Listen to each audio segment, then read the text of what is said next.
Okay, right. So a very good evening, guys. Can you all let me know if you all can hear me and see a screen? Yes. All right, nice.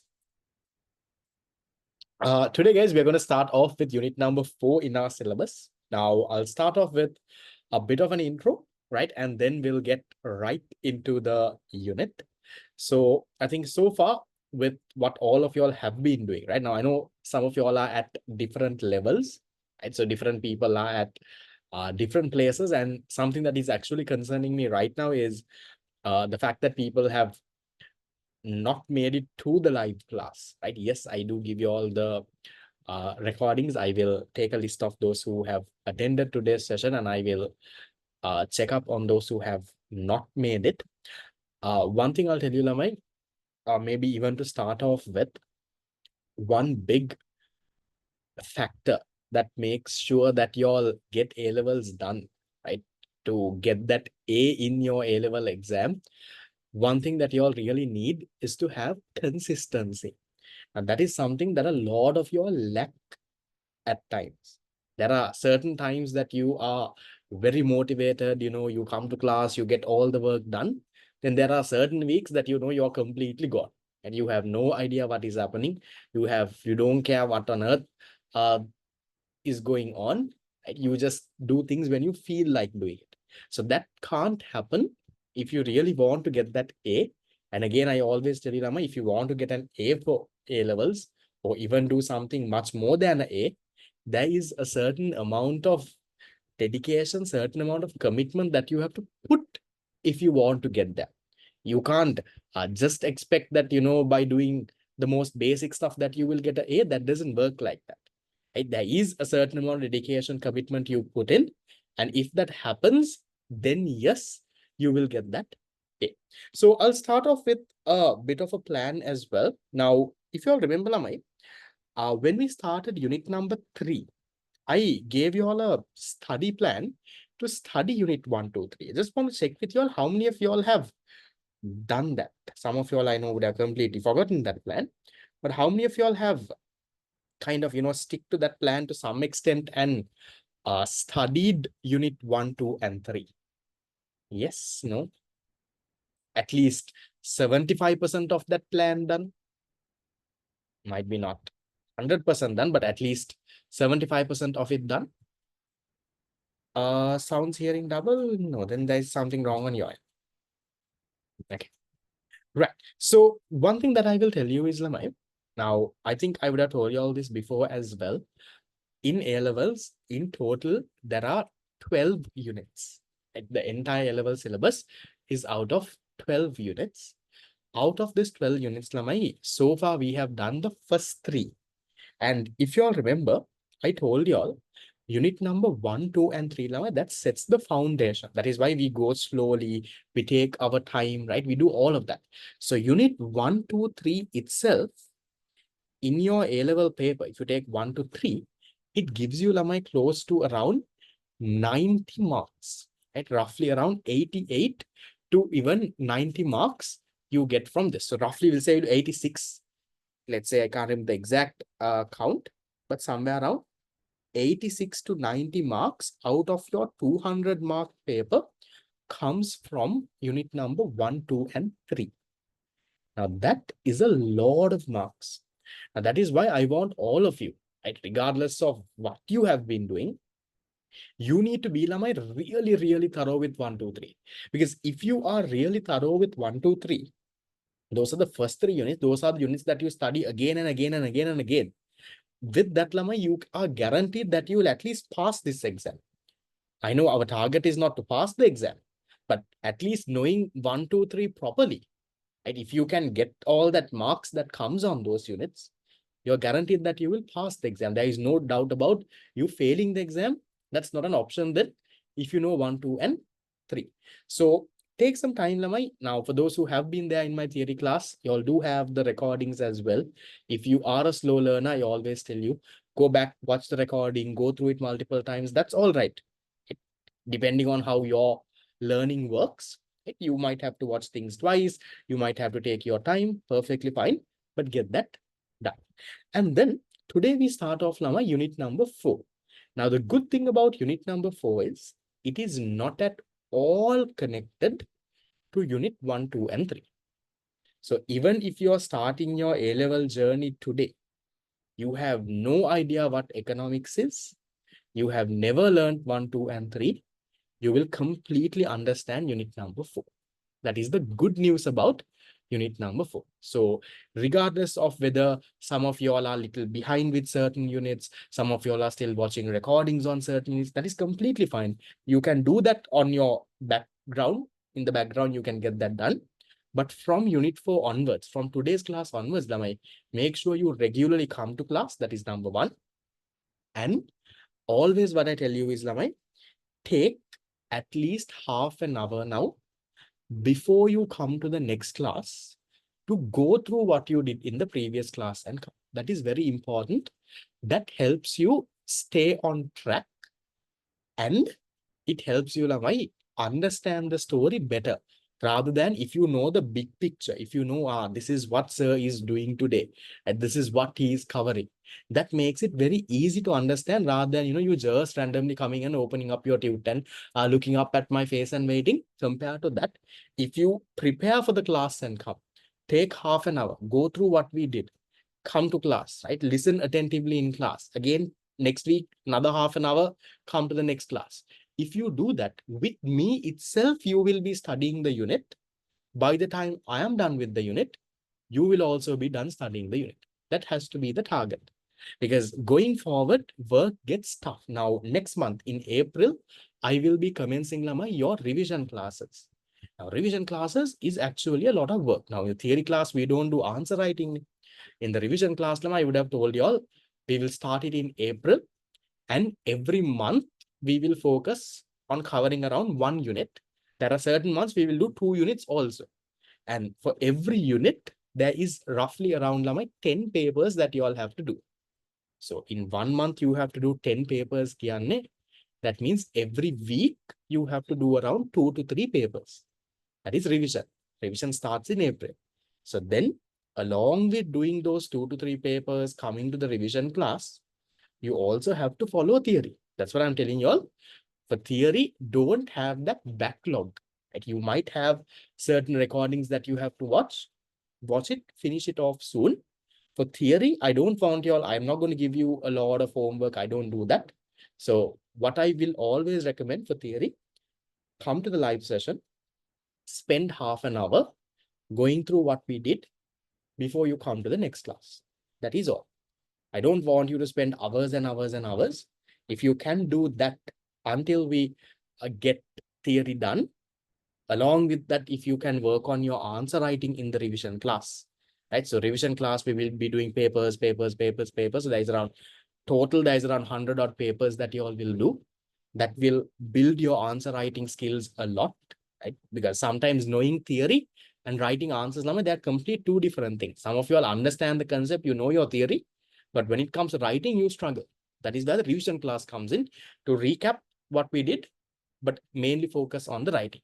So I'm telling you all now itself, please don't accumulate recordings. You can't. It will pile up. It will get tough. So theory, follow it properly. Next month, I will open registrations for the revision class by the end of this month, maybe by around the 20th, I will open. First month of the revision class, I usually give it completely free. So please do come and try it out. I will be printing and sending you all the tutes as well. I won't charge anything from you. Courier charge, yes. Apart from the courier charge, which goes for the courier company, I won't charge anything for the tute printing or class fees or anything. So first month will be completely free. In the first month, we will do unit number 1. When I open registrations, you can come and register. Most likely by around the 20th of this month, I will open. We will start in April. That's the revision. So just keep that in mind. You need to get that work done also along with the theory work. So then we'll talk a little bit about unit number 4. Now, I told you, unit number 4 is not connected at all to unit 1, 2, and 3. Then what is unit number 4 about? Unit number 4, Lamai, is about a firm, right? a firm, the production side of a firm, the cost side of a firm, and market structures. Market structures is only Lamai. That is the last part of this unit, where we talk about things like monopolies. I think you all have heard the concept of monopoly. Monopoly is where you have one firm in the entire industry. Then there is something called oligopoly. Right? There's something called perfect competition, something called monopolistic competition. So all of that we will learn in the last part. So if you're studying this unit, Lamai, I will break this unit into 4 parts. Ideally, 4 focus areas. So how I will break this down is, Lamai, unit number 4, the first part of unit number 4 is the production side. That is the part that we will start today. And by next class, production will be done. The first part of this is my production. Right? We will start this today. Right? And I have sent you all a PDF tute also of the first few pages of my tute. So the PDF tute has that content of the entire production part. Then the second part of this unit is about cost of production. We talk about, average cost, fixed cost, variable cost, right? Some calculations, all of that is there. Then the third part of this unit is about the basics of the market structures. We learn the basic characteristics, of monopoly, oligopoly. Yes, railways is an example for monopoly. Monopolies, oligopolies, right? We learn the basic characteristics. And then the last part of this unit is, Lamai, one of those market structures is called perfect competition. So we learn perfect competition. We learn this, Lamai, in detail. Right? There are some graphs involved. All of that is there. So that is how I will break this unit down. Production, cost, the basics of the market structures. And one of the market structures is called perfect competition. That one is what we will learn in detail. Then is this unit hard? Is it easy? It's an easy unit. It's not that hard, but it's not a unit that is completely theory. No, it's a unit that has a mix. It's a mix of, I will say, 50% theory, 50% with, let's say, a bit of graphs and calculations. The graphs and calculations are not hard. Some of you all will interpret it as hard. Some of you all have this phobia when you say calculations. I use a calculation based. I can't do this. Or some of you all, when you all see a graph, you start getting scared. These are not difficult ones, Lamai. You will be able to handle. 50% into theory, 50% of calculations and graphs. That is how the unit is overall kind of split. So in terms of, for me, the plan is to finish this unit number 4 in roughly around 7 weeks is the target. So starting from today, 7 weeks, I'm thinking if we can finish it by somewhere around the 3rd week of April, we can then get started with unit number 5 after that. Overall, again, your bigger plan, right? Your bigger plan for theory and revision is that on my end, I have made you that promise. By the end of this year, by December 31st, I will finish all the 12 units of theory and all the 12 units of revision as well. So now this is March. December is exactly around in 10 months' time. So in 10 months' time, on the 31st, by the 31st, we will finish off all the 12 units. So unit number 1 to 6 is grade 12, 7 to 12 is grade 13. All 12 theory will be done. Revision will also be done. So then by the end of this year, you have learned all the theory, you have done 100+ papers on revision, you are already at a very good level. And then from January onwards, next year, January onwards, we will start doing a fast track program, which I'm just starting for the 2026 batch now. I will start for you all. I will start it early in like January, where we will focus on, getting that 90+ mark, drilling down to, how to get the island ranks and the ranks. We'll focus on that from January onwards. We'll leave the island ranks and all of it for later. For now, we'll focus on finishing off things by December. By December, when I'm done with theory and revision, you all will be at that level of around 75. After that, it's about pushing that 75 to around 90, 95. So stick around. It will be a lot of work. Now you understand that in another 10 months, we have complete 12 units to do in revision. In theory, we need to do unit 4 to unit number 12. So that is a lot of work. Class schedule will increase a bit. Going forward, your class time will also change a little. Our usual class time is 7 to 9 now. Because of fasting these days, only I have it 7:30, 9:30. After that, your class will go from 7 to 9:30 for a couple of months, 2.5 hours. It will then increase from 7 to 10, 3 hours.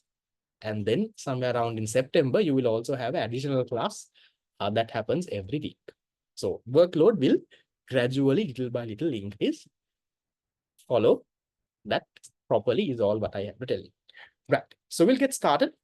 So today, Lamai, there is a small quiz also at the end of today's session. The quiz is a simple quiz. I didn't make it very long. It's a small 6-question quiz only. There is 6 MCQs at the end. We'll play that at the end. But for you to play that at the end, you have to listen to all what we are doing today. And also a reminder, please, Lamai, on your end, some of you all still haven't paid the fees and filled the registration form. Please do that as soon as you can so the institute can sort your tutes out. Sometimes what happens is you all pay very late, Lamai, and then you all complain saying, sir, I haven't got the tute. The reason you haven't got the tute is you have not paid, or you have paid and you haven't filled the monthly registration form. Every month you have to fill the monthly registration form. So as a practice, what you can do is within the first 5 days of every month, get that paid. It's easy then for us to sort your tutes, because tutes also, just because you pay today, your tute will not come tomorrow. It takes around a week for the packaging to courier to come and give it to you and all of that. So you can't expect to pay today to get the tute tomorrow, won't work. So if you can pay the fee as early as you can during the first 5 days of the month is what I will recommend. Then tutes will come on time. You will get your recording access on time. Everything happens nicely. Cool. Right. So we'll get started with unit number 4. Now I told you, I'll help you all with a study plan also, maybe later on. So I told you unit 4, Lamai, is not at all connected to 1, 2, 3. So even if today is your very first day, don't think that you don't know anything. Let's say maybe you're a student who is right after O-levels and you're trying to do A-levels in 1 year. And let's say if one of you are, yeah, I'm not sure. Anyone like that here in the class? You just did O-levels in Feb and came in. Nice. Okay, right. So, okay, there's one person like that, right? So, okay, there are a few. So if you are here, you will completely understand unit 4. Unit 4 is not at all connected to 1, 2, 3. Don't think that you have missed something. That is why this is hard. There's nothing like that. Right. So we'll start with Lamai. What is a production firm? Okay, now you all know that human beings, people like you and me, we have Lamai wants. We like to have a lot of things. We want computers, we want vehicles, we want petrol, we want diesel, we want iPhones, right? We have all of those wants. Right? Yes, we want clothes. How are those wants satisfied? Human wants, Lamai, are satisfied through goods and services. And goods and services are the ways of satisfying these human wants with a good or a service. So who is this production firm, Lamai? A production firm is think of a firm, Lamai, think of it as a business. Huh? A production firm is whom? That is the unit that combines the resources, that gets the land, labor, capital, and all of it, and produces the goods and services to satisfy human wants. What is a production firm? Simple, right? Production firm, now think of it as a business, business, company, whatever that comes into your head. So what's a production firm? It's a unit that uses all the resources to produce a good or service so that that good or service can satisfy a human want. That is what you call now a production firm. Simply, a production firm is something that produces goods and services. Then can you all tell me, these production firms, what is their main objective? Why do you think these production firms are there? What is their main objective of most of these firms? Is to do what? It's to earn profits, right? Now, imagine after A levels, if you start a business, you're not going to start a business for, let's say, charity purpose. Let's say after A levels, after studying, you start your own business. That is not for social service. Yes, there are businesses that have other objectives. But if you take a majority of the production firms out there, their objective is what? Their objective is to maximize their profit. Now, in this unit, we will not be talking about the firms that are charities, government organizations. Those firms we won't talk about. We will only talk about the firms that are here, that are producing goods with the objective of maximizing profits. Those are the firms that we will talk about. We are not going to talk about these clubs and societies, charities. That is not the scope of this unit. So we talk about production firms. Who is a production firm? A unit that produces goods and services. And we will talk about the production firms that are trying to maximize their profits. Yes, you can think of it like maybe like a market economy story. Then we'll talk about what is production. We say production is the process. Production is what? Production is the process of converting resources. In other words, your inputs, your land, labor, capital, entrepreneurship, converting your resources into goods and services. That is what you call production. So you, for example, you have land, labor, capital, entrepreneurship. It goes through a production process and it becomes a good or service. Now think about a factory, for example. Think about a factory that is producing, let's say, garments, right? Clothes. So a factory, under you have the factory workers, the labor, the people, right, who are sewing and all of that. Then you have the big machines. You have the material, the cloth, the thread, the buttons, right? Then you have the factory building. So all of those are your inputs. It goes into the production process. And what do you get as an output? As an output, you'll get, let's say, t-shirts, shorts, denim, skirts, blouses. And that is the output. That is what I call my production. Converting your inputs into an output. Or in other words, converting your resources into goods and services. Then when we talk about production, we can talk about something called a production function. Now, this looks a little scary, but it's a very simple story. Right? Let me show you, what is this production function. We say Q is output. Yeah. Output is a function of, have you all seen this F-like letter somewhere else? Maybe before. Remember, we touched a little bit as unit number 2 also, little. I don't worry too much about what that is. So we say production or your output is a function of, we say your labor and your capital. Now let me explain this. Okay, those two are curly brackets. What does this mean?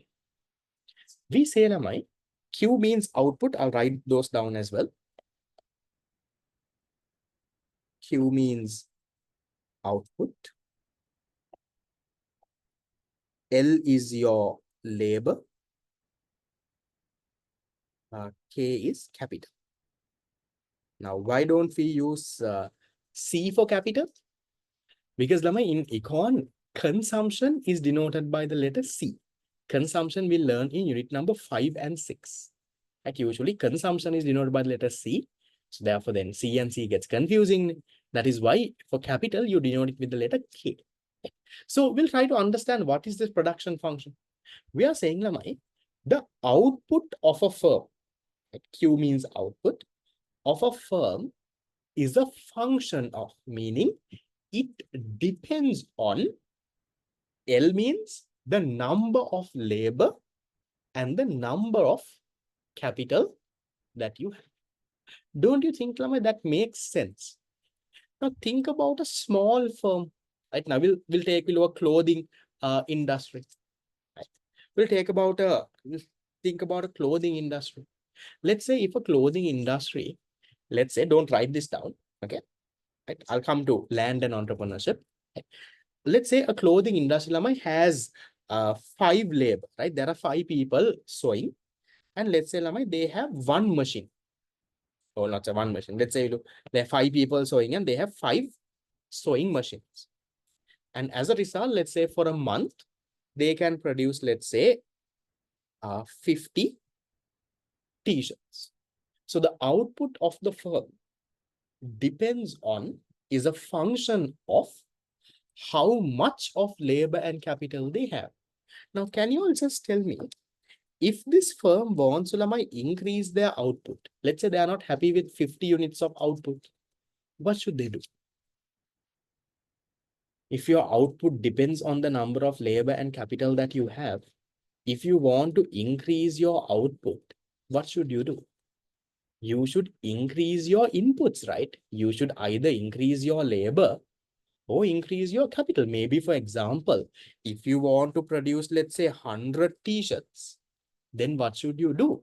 Maybe, let's say, hire 10 people and let's say have 8 machines, let's say, for example. So if you increase your labor and capital, you can increase your outputs. That is what this story is trying to show you, Laman.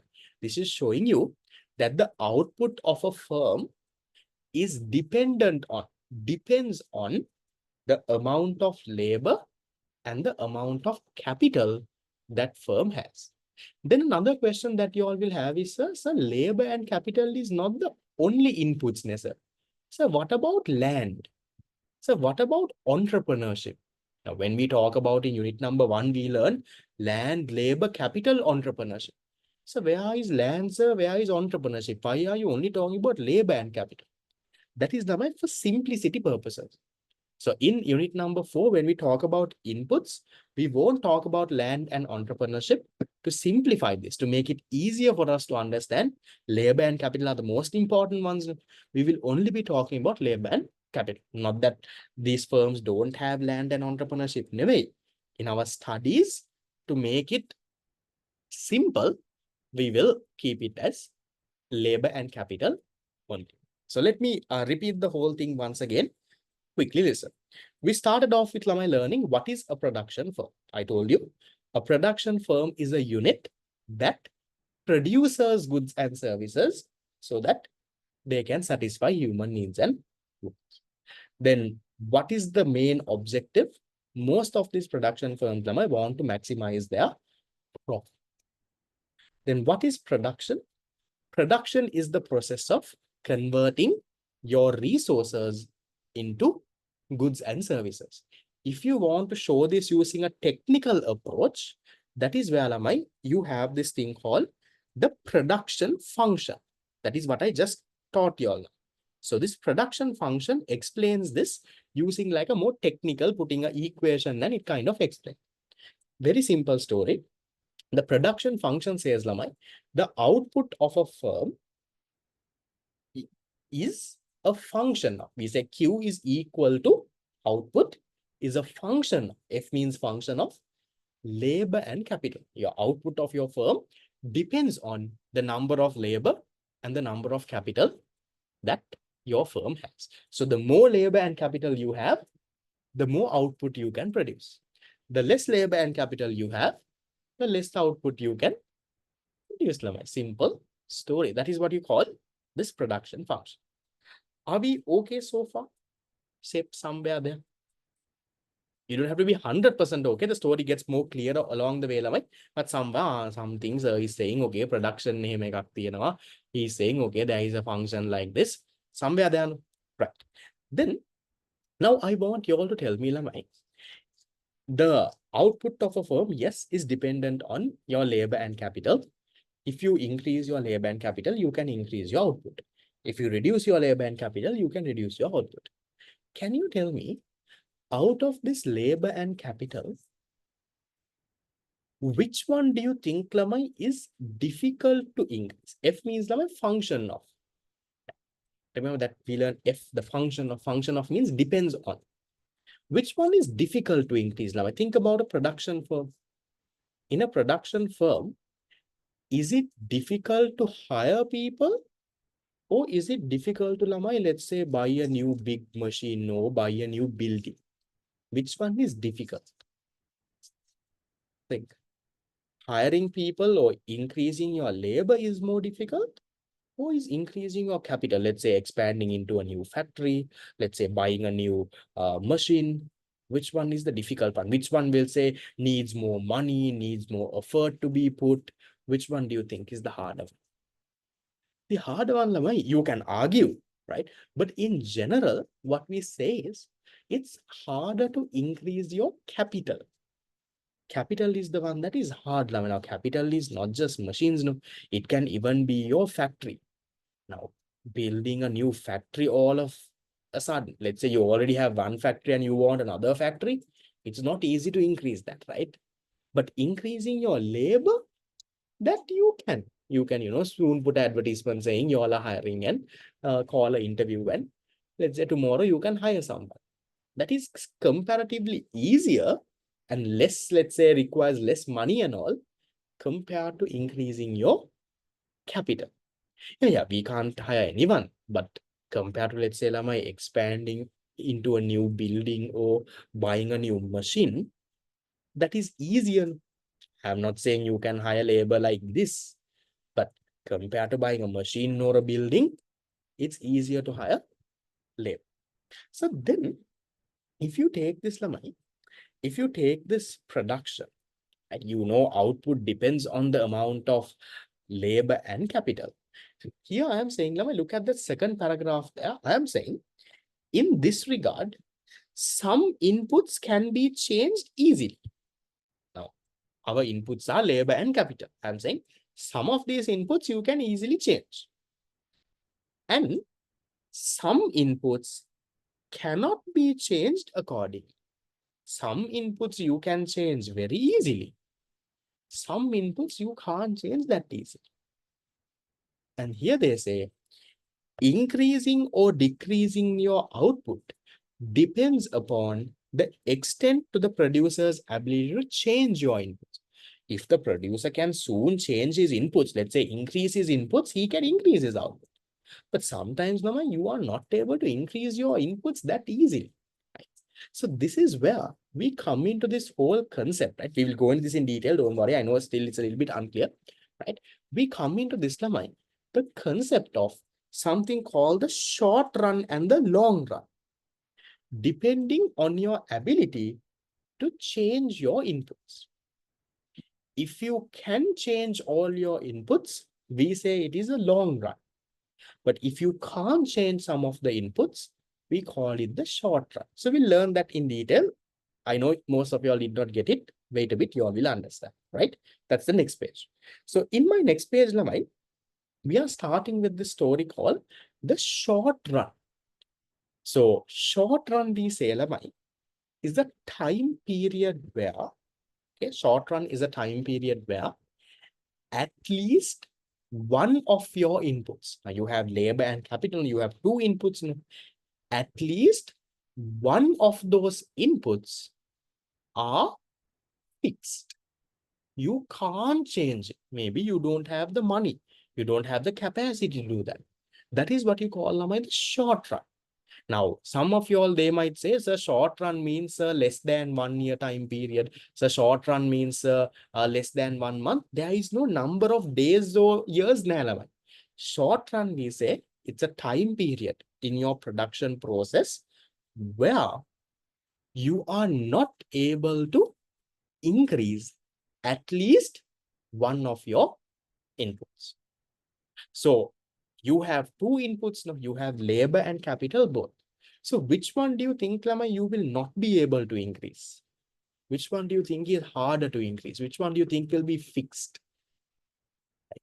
Your capital, no? Capital, the building a machine, no, getting a new building, Lama, that is hard, right? But getting new labor, that is something easy to do. So we say here, if you look at the production function here, Lamai, can you see the output, yes, is a function of labor and capital. But here, look at this. I am saying, Lamai, labor I am saying is variable, meaning your labor, you can increase it soon. But your capital, I am saying, Lamai, is fixed. Your machines, your buildings, that it is not very easy to increase. So let me just explain that again. So we'll read through the para and we'll see if it makes sense.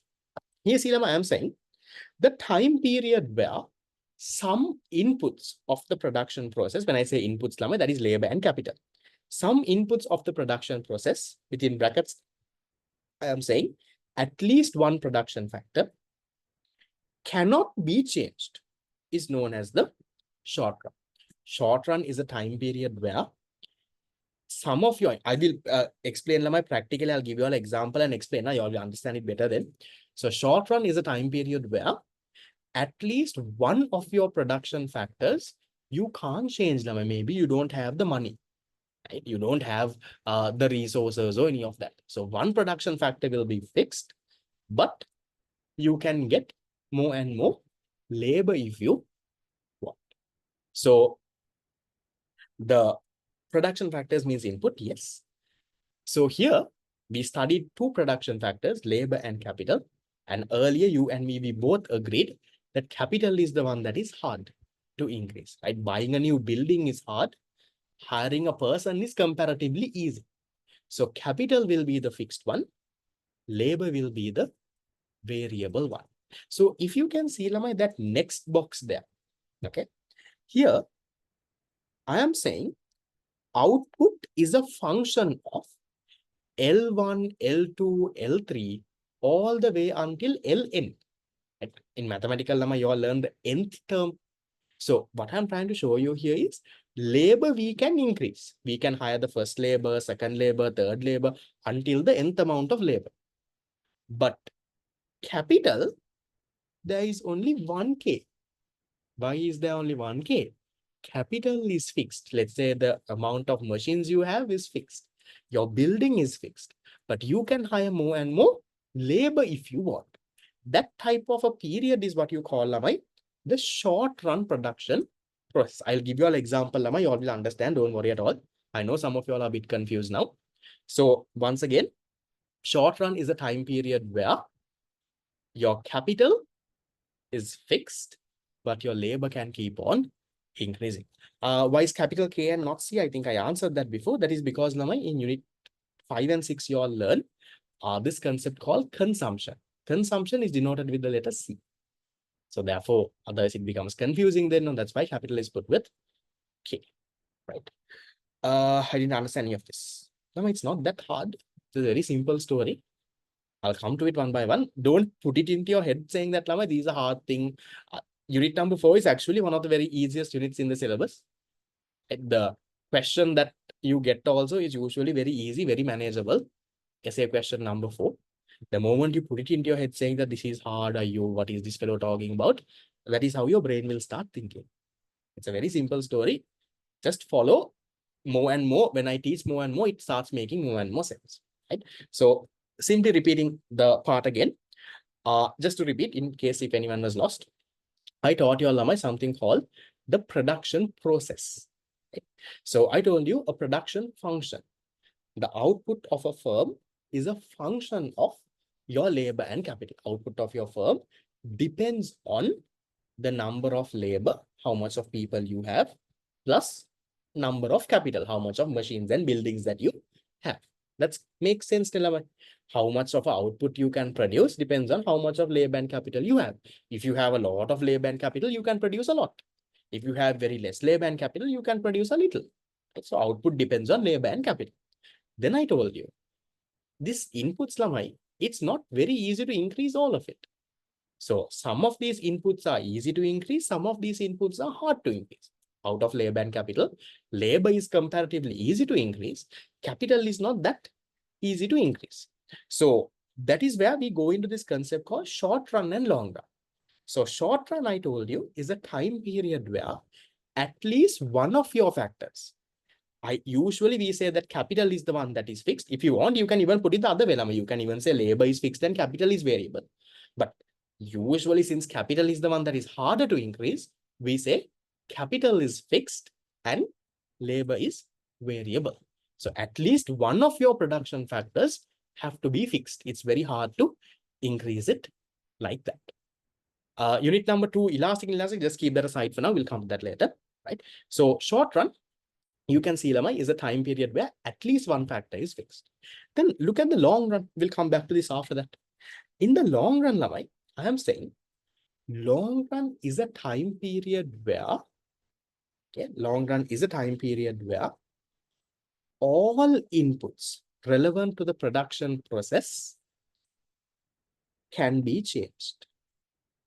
If you're in a point where you can increase your labor also, you have enough more and more money to increase your capital also, then we call that, Lamai, the long run time period. So long run is a time period where you can increase all your production factors. You can hire more and more labor. You can hire more and more capital. If you can do both of that, that is when you call, Lamai, that you are in the long run. So in the long run, all your production factors become variable inputs. You can increase labor also, can increase capital also. Now look at the production function for the long run there. If you look at the long run production function, I'll zoom in a bit. Look at this. In the long run, Lamai, we are saying output is a function of L1, L2, L3, all the way until Ln. So you can increase your labor also. K1, K2, K3, all the way until Kn. You can increase your capital as well. So if you're in a time period where you can increase your labor and capital both, then that is what you call, Lamai, the long run time period. But if you are not able to increase at least one of your inputs, it doesn't always have to be capital to be the fixed one. Usually you say capital is fixed, but at least if one of your factors are fixed and the other one is only variable, then we call that, Lamai, the short run production period. Now I'll give a practical example to explain this. Okay, just a small practical example. Let's say, and I want you all to think and tell me now. Let's say, Lamai, I start a small photocopying business. Right? I start a small communication, we'll say below, to photocopy and take printouts and all. I open a small shop in a road, main road decay, open a small shop and I am doing some photocopying business. So in that, this one, there is a reload and everything is there, right? You can stationery, all of that is there. So then, now initially, Lamai, I put all the money that I have collected and everything, and now I start this business, right? Let's say now this business is going well, photocopying. There is a huge demand. A lot of school students are coming and photocopying notes. They are photocopying tudes, and all of that is happening. Now, when I want to now expand my business, now I'm not happy about the output that my business is producing. And I think we can, let's say now, because I'm getting busy sometimes, right? Because so many people are coming. Sometimes, it's very hard for me to, handle things. So then, Lamai, as my next step, do you think what is easier for me to hire one more person or to start another shop all of a sudden in another place if I'm going to increase my output, Lamai? Hire a person is easier, right? So at that point, I am ideal, Lamai, in the short run. I don't have the time to buy or time never. I don't have the money to buy another shop space and put another big printer and print. I don't have the money. But I might have the money, let's say, to hire another person and let's say pay him 25,000 a month salary. That I might be able to. But to take another office space and set up another printing shop there, I can't do that. So initially, Ramai, if you take any firm at the starting point, that constraint will always be there, Ramai. When a business is at its starting, usually that business lamai will be in the short run, because you might not have the money and capacity to go and increase and all of that. But then let's say now 2-3 years down the line, right? Let's say, look, my printing business has done well. Now I have got so much of profits. Now I have, saved all those profits and come. Now, if I want to expand my business, now I can increase my labor also. If I want, I can hire more and more people. And I also, if I want, I can increase my photocopying machines, my capital. I can take the next shop that is there and convert that and make a big shop also if I want. And I am able to do that. And that is where you are coming into the long run, Lamai. So if you are able to increase your labor and capital both, that means you're in the long run. But if you're in a situation where it's hard to increase your capital, your labor you can increase, then you're in Lamai, the short run situation. So there is no number of months or days or years now. There is nothing called short run is 1 year, long run is more than 1 year, nothing like that. But any business, now there can be, for example, I'll give you a personal example on my end. It might not be exactly connected to this, but I'll give you an example on my end, right? So when I started classes, Lamai, I started classes in this big classes, right? Earlier, I was doing small individual classes and all. This big classes, I started with Lamai during COVID in 2020. That is where, because before COVID, Lamai, there was nothing called online classes. So in 2020, when COVID hit, which grade were you all in? Grade 7, 8, 6. Nice. Right? I don't know how it happened with you all then, but okay. So at that point, I know at that point, did you all hate online classes? Do you all remember teachers writing on a Zoom screen with a mouse? Have you all seen teachers trying to do that? With a mouse, they try to write. And the writing there is so bad that you get fed up looking at this thing. And then have you seen people coming and scribbling on the screen? And then the teacher doesn't know how to erase that also. Right? Pop. Right. So I at that point I was at uni, right? I was in my first year, no? Yeah, first or second year, can't remember. Yeah, I think I was in my second year at university at Colombo. So I remember at that point, our lecturers, now uni lecturers, they are even old. At least your school teachers are shaped, right? Uni lecturers were these fellows, on 60 years, 70 years, almost close to pension, some of the fellows. So I was at Colombo. Now imagine those teachers trying to teach online. It was such a joke, right? Some of them have put, do you all remember Lama, there is this virtual background where you have coconut trees at the back? No, it's this virtual, we'll see if I can have that. Right, so I remember there was this background. Okay, see, look at the background that I'm putting right now. Does it work for me? Yeah, this background, right? So this background with the coconut tree at the back, right? So I remember we had a lecturer, right? There was a teacher. So she puts this as her virtual background. And then, she's teaching now, right? So she's teaching and, all the students and all of it, they start, wow, right? I felt bad also for her. They start scribbling on the screen. She doesn't know how to erase it, right? So much of things. So I'll come back to my story, right? Just to explain this in my life. Now, when I started classes, Lamai, I was still going into I was still going to uni, right? Hanging in a bus 154. And that's how uni went, right? So going by bus, coming by bus, and part of different club societies, different stuff. And also I do classes as well. Now at that point, Lama, I don't have that much of money, right? No money, no vehicle, nothing. Just a normal fellow doing some classes to find some pocket money. Now at that point, I remember my very first batch in 2020. What I did was, Lamai, I was giving the PDF tunes. COVID time, Korea is also not working. Then the tunes were PDF. Then I remember 2021. Then also I was still at uni. Then Lamai, I bought a small printer, right, at to my house, not this big printer, small printer. And I started Lamai printing tunes in that printer. Okay, so I print the pages, I print the cover page also. I buy a small board like thing that also I can print. So I print the cover page in a board, the pages, and you all know that laminating black color board. So I put the laminating black color board at the bottom. I bought a small binding machine also.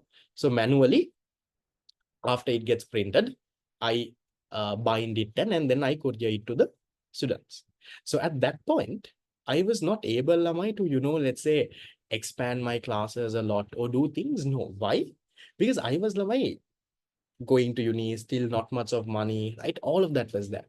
I know it's not the perfect example of the short term story, but at that point, let's say my classes or let's say my business there was more like a short run thing. And then, I got help from a few friends to help out, right? Small things happen. That was okay.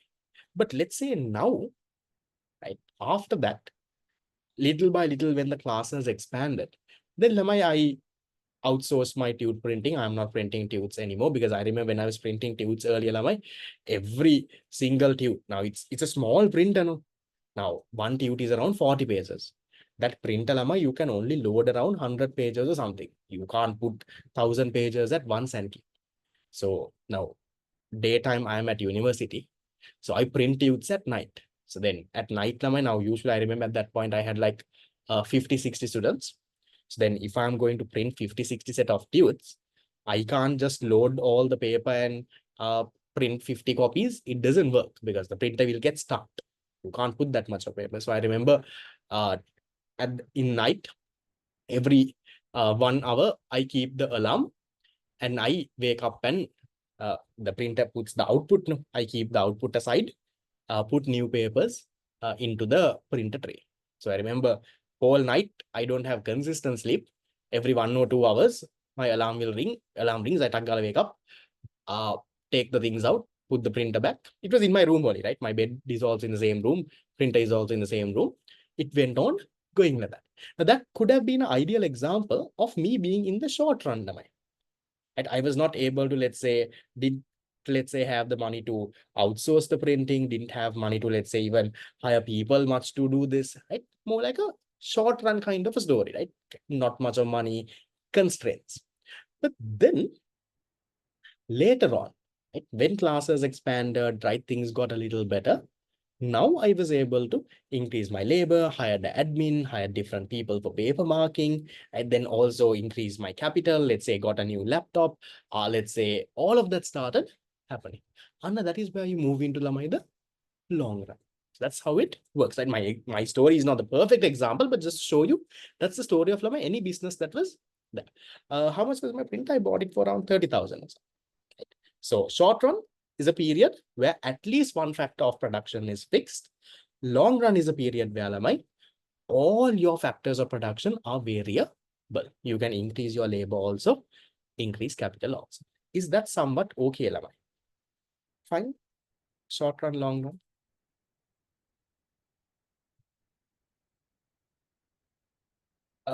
Yes, nice. Glad that you all were motivated by the story. If you can't increase both inputs, you won't be in that kind of situation, line. You will be in. For example, I might have not been able to hire more labor, but I was able to increase my working hours. I was working at night also, right? Every 1 hour, I'm keeping my alarm and waking up. That means I'm increasing my labor hours, not the number of people, but at least let's say I'm working instead of 8 hours, I'm working 16 hours. So your labor, to some extent, you can increase. Right.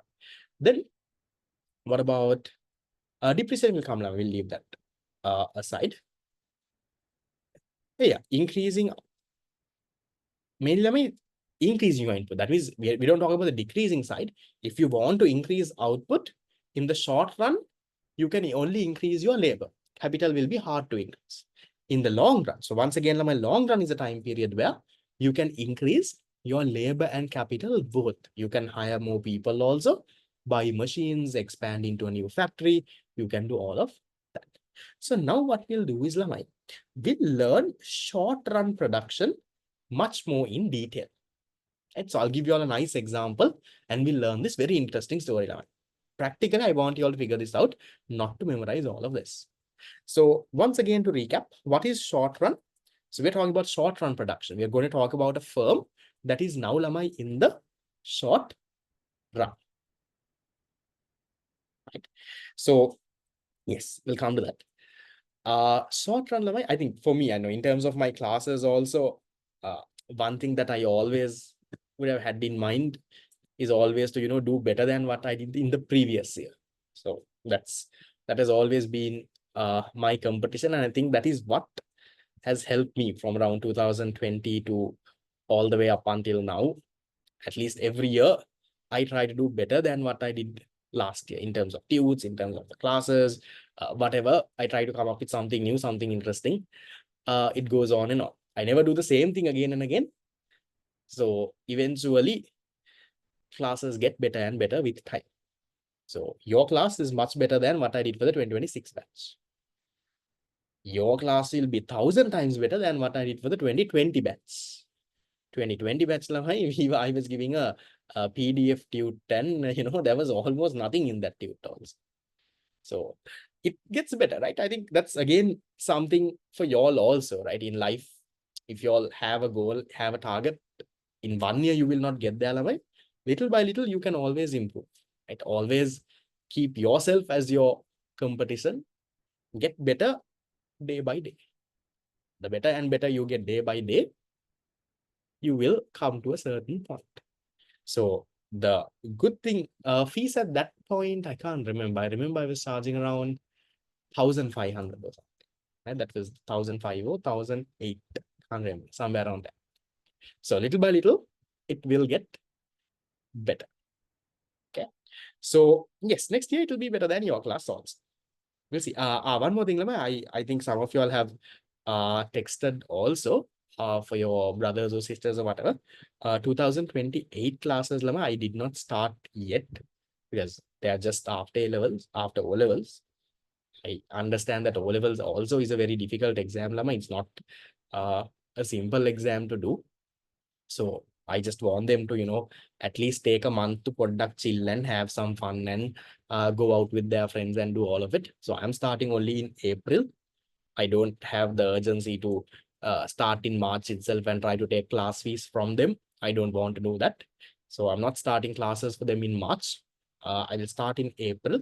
And April also, first month, I will give it for free, just like how I did it for you all. First month of classes for them will be completely free because I don't want to waste any of their money as well, because some of them don't even know what economics is. Some of them even don't even know me. They don't even know whether online classes work for them. So that's why I give the whole month free so that they can come and see. Do they understand what I teach? Is the subject something that is interesting for them? So I'll open registrations for the 28 batch probably again by the end of this month, or maybe maybe within this week I'll open, because I'm getting so much of messages even without a flyer. You can pass it across to your juniors. First month will be completely free. They can come and try. I will send a printed tube for them as well, but only for them, Lama, not for y'all. It's for the 2028 students. Right. So coming back to my how do I design the front cover? I designed on Canva, Lama. I am the one who made the tubes. Okay.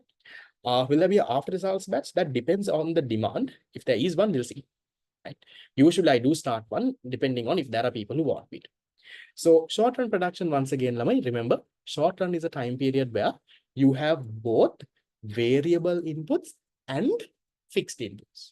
Labor is usually variable, capital is usually fixed. So if you want to increase your output in the short run, you can increase your labor, but you can't increase your capital.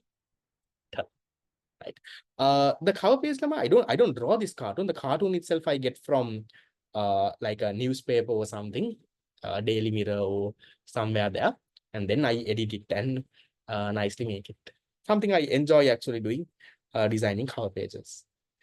Right. So Lama, I will leave this law of diminishing marginal returns, all of that story. I will leave it for a while, and I will come to Lamai the example.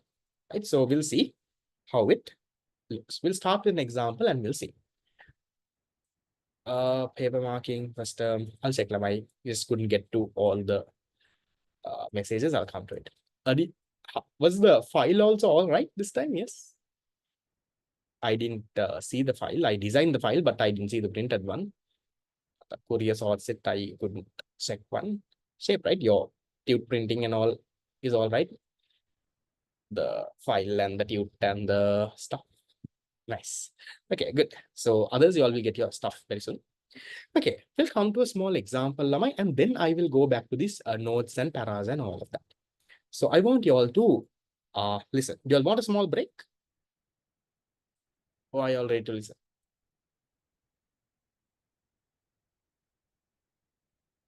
Right. Right. So we'll continue. Right, no need. Okay. So my example is Lamai. I'll show you the previous pages to get screenshot. Don't worry.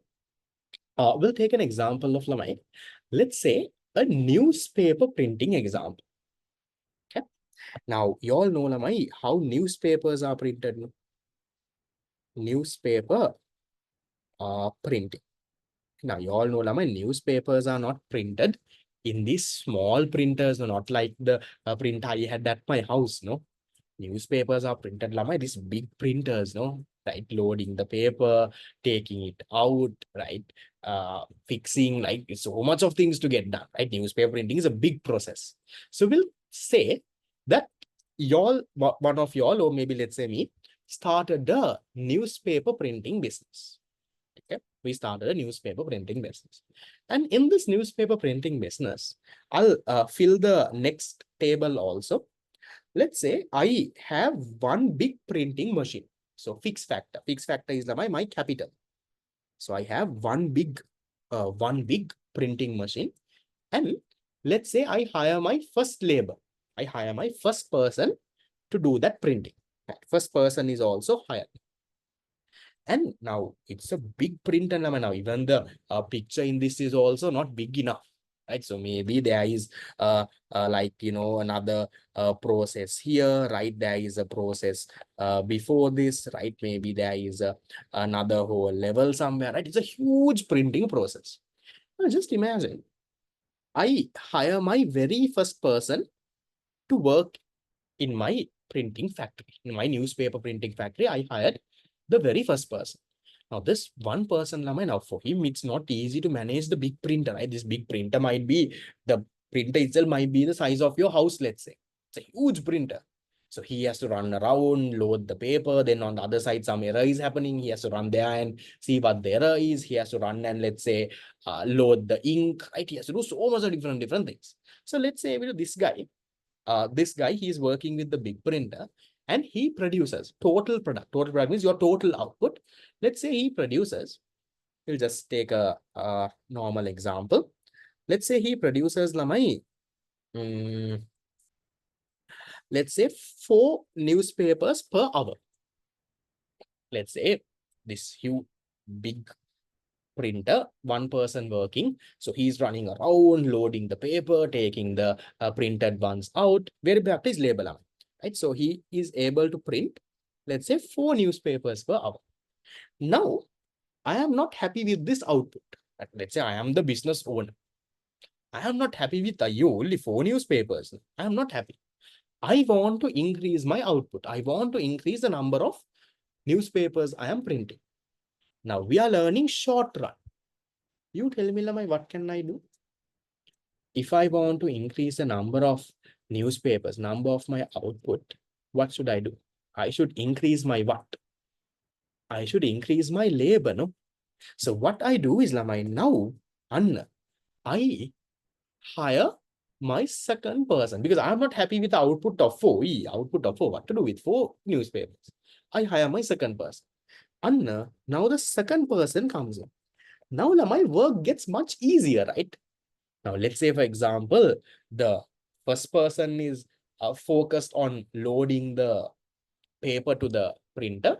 The second person is on the other end of the printer. Other end of the printer, he is the one taking all the output out and, let's say, folding the papers and putting it. So now that running around from here to there and all has reduced a bit. But still, let's say in the middle area and all, there is still a bit of issues. But work has got a little bit more easier now, right? So now, when I keep my same fixed factor, right? One big printer, now I have 2 variable factors. I have 2 people working. As a result, let's say, Lamai, now I can produce 10 newspapers. Now the production has become a bit more efficient. But still, for those 2 people also, Lamai, not easy. Now just think, right? You need to picture what? You need to picture a huge newspaper printing machine here. Right? This is not your house printer, not the printer you see in a communication. Right? So then 2 people is also not enough, but somehow these 2 people are producing, like, let's say 10 newspapers, let's say per hour. I am not satisfied with 10 newspapers per hour. I want more. What do I do? If I want more, what do I do? Output, I'm just assuming, I'm just giving random numbers. I now will hire another person. And now my third person also is now coming to work. Right? So let's say this third person is in this corner here. He is also now helping the green color person on the side. He is also now helping in the production process. He is maybe in the middle. He's the one managing the computer, giving the commands to how to print, colored print, the black and white print, the right, how much copies to print. He's the one handling the computer. So now production process has become even more efficient.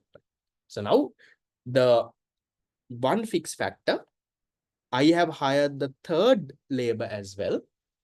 Now, let's say all of them together are printing, let's say, 18 newspapers per hour. Now the production is more efficient, right? Now they are Tatagala no running around, computer guy is there, one guy is loading, one guy is taking it out, and nicely it is happening.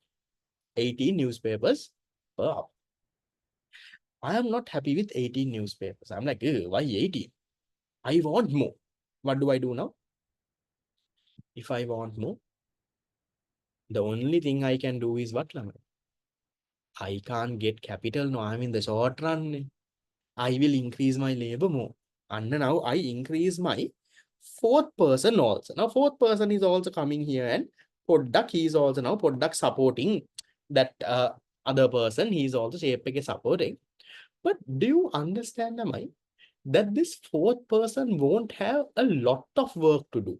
Do you all realize that? How do you know it's a short run? Because that is our topic. Short run production. I'm explaining story there. Do you realize that this fourth person, yes, he will have some work to do. Maybe, when something in the middle to product work around, he has something to do, but not a lot, right? So when you add the fourth person, right now, for one fixed factor, now I added the fourth person also. Now let's say my output goes from, let's say, 18 to, let's say, 24. Right? And now output increases, but not a lot like before. It still increases because he is doing something. Not that he is not doing anything. He is also doing something. So output increases 24. I am not happy with my 24 newspapers also. What can I do? I will hire another person. Only thing I can do is increase labor. So now let's say I hire my fifth person. Now, what is this fifth person doing? Fifth person, let's say he is next to the first person, this person, and he is also helping to load the paper faster now. Not much of work for him, but let's say that person is carrying the paper hardly and coming and loading. Now, both of them are carrying and coming, and he's product assisting. He's saying, support we'll do this together. Now, both of them are helping, so it gets a little fast. It doesn't get that great, right? But small help he is giving. So let's say now when I added the fifth person, I'll put some numbers, right? I added the fifth person also. Now let's say my output, that is 24. Let's say goes to around, let's say, 28. Right? Some product, it has gone up. Still not happy with that. I want more. 28 newspapers. What is that? I want more. What do? I hire my next person. Now, my next person, now this guy literally has no work to do. But let's say if someone takes a break, let's say someone takes a bathroom break, someone takes a lunch break, then this person can work, right? So then during that lunch break hour also, production won't stop. They can take turns and have lunch. Then this person, when one person is having lunch, this person can work. So then that production process doesn't slow down a little. So he kind of no work tamai, but product he will help, like other breaks waladi hari, he will come and he will help. So let's say then For the same thing, I have added my sixth person. Now, because now this person is coming and helping in the lunch break and all of that, bathroom breaks, he is helping. Now, they are producing, let's say, like 30 newspapers per hour. Okay. Now, I am not happy with that also. I want more. 30 newspapers, what is that? I want more. What do? I add my seventh person. Now, my seventh person is also coming.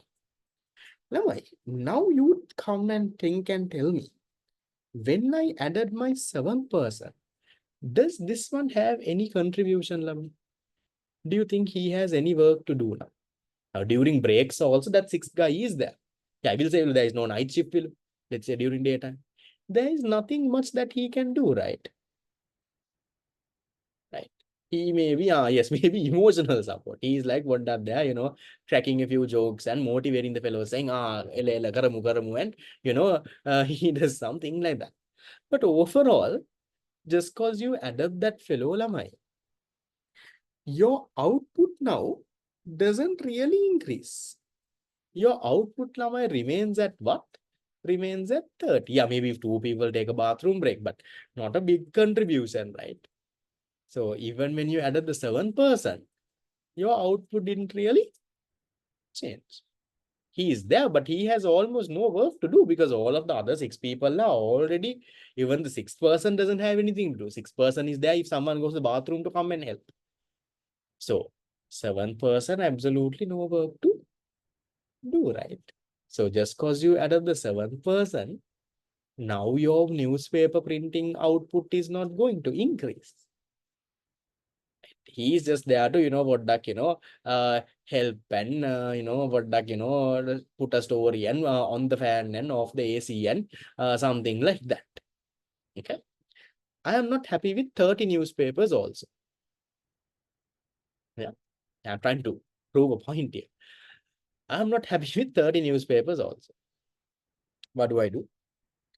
I hire my next guy. I hired my eighth person. What do you think happens to my output now? Now, the question is, Lamai, can I increase my... Now, ideally, what should I do, Lamai, is to, at this point, do you realize the ideal thing I should be doing is buying another printing machine? Yes. Ideal thing is to buy another printer, right? But can I buy another printer if I'm in the short run? Printer is capital. Do I have the money to buy that capital? No. So only thing I can do is I can increase my labor. Now, I added the next person also. Now, you know what happens now. Now, Lamai, when you added the eighth person, now this fellow, now you know when there are too much fellows, let's say this eighth fellow is coming from another newspaper printing business. Now he's coming and saying, look here, this is how you should do this, right? In my earlier factory, we did it like this only. Y'all are, what is this? What are you all doing? Right now he is coming and he is coming and giving his own talk. And now what happens? Now there are a bit of fight starting to happen, Lavai. And there is so much of people there, right? They are knocking against each other. The place is getting a little crowded. Right? The machine also no much space to move. Also, they're knocking each other. This fellow is like, scolding the fellow, why are you coming? Right? We can handle without you. But there is a bit of friction, bit of things not going that great. So the moment you added the eighth person, Lamai, what happens? Your total product, which was let's say 30, now let's say comes down to around, let's say, how much? Let's say it comes down to around 28. Yes, too many cooks spoil the soup. Let's say you go and hire another person. Ninth fellow. Situation gets even worse, right? If you had the ninth guy, now no work at all, maybe. Everyone is fighting. They're knocking under each other. Why is it coming down now? I follow the example, right? Because now there are fights happening, right? They're not concentrating on work. It's too much. It's just too crowded now, the places. Now, even think of a small communication. Think of the place that you go to print your, let's say, take a photocopy. If you all have gone to a small communication. Now, in that small communication, initially, yes, you can increase labor by 1, 2, 3. Imagine in that small communication, there are 10 people working. Just picture and see whatever communication you all go to print use. Do you think there's space for 10 people to work there? Let's say a small bookshop that you're going to buy station, 10 people to work. No, right? It just gets so messy, They are knocking against each other, they are fighting, they are gossiping, they are talking about their love stories, they are talking about their wives and complaining, so much of things, right? Work is not happening now. So the moment you have 9 employees, now what happens? Let's say, Lamai, your output falls to around, let's say, hey, 18, because it's now too crowded. No one is working, they are fighting, one fellow is getting on top of another person maybe, and process goes on. Now, this is how the short run production process works, right? So you need to understand the sequence behind this. In the short run, if you would have seen initially, okay? Yeah. So I come right. So initially, and I'll answer some of your questions, don't worry. Initially, when you increase your labor, when you hire that first person, second person, third person, you can see that your total product, right? Now, this total product that is over here only, I have put like in a chart, right? This chart numbers are different. Don't worry about this. But look at this chart, look at the curve below. Don't worry about the numbers. Initially, when I add the first person, second person, third person, you can see your total product increases rapidly. Huge increase in your total product because the machine gets utilized better. No? First person, second person comes, helps even better. Third person comes, helps even better. But after that, when you hire the fourth person, fifth person, sixth person, they have not much work, right? But still, they are also contributing. Small contributions they are doing. So therefore, at that stage, the green shaded stage, if you can see in that chart there, the total product is still increasing, but it is increasing slowly now. Your total product means your total number of newspapers printed. Then what happens after a certain point, when I hire the 8th person, the 9th person, what happens now? The place gets too crowded. They are fighting, they are knocking against each other, they are gossiping, and you can see Anna, total product starts to fall down now. That curve is now coming down.